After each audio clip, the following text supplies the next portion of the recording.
Magandang umaga, ngayon po ay araw ng Linggo, July 12, 2026. Update po muli tayo sa lagay ng panahon. Nasa labas na nga po ng ating Philippine Area of Responsibility ang bagyong dating si Inday. Wala na rin pong nakataas na anumang tropical cyclone wind signal sa bansa, ngunit patuloy po nitong pinapalakas ang habagat na nagdudulot po ng malalakas na mga pag-ulan at pagpuso ng hangin sa ilang lugar. Inaasahang patuloy pang iiral ang nasabing habagat hanggang pa sa susunod na linggo at magdadala pa rin ng mga bugso ng hangin at mga pag-ulan lalo na po sa kanlurang bahagi ng ating bansa.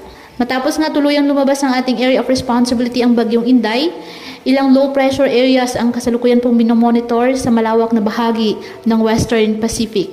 Sa ngayon, hindi pa tiyak kung alin po sa mga low pressure area na ito ang tuluyang magiging bagyo o kung may direktang magiging epekto sa ating bansa. Kaya patuloy lamang po na magantabay na iba pa nating weather updates sa updates ng Pag-asa hinggil sa lagay ng panahon. Stay safe and God bless.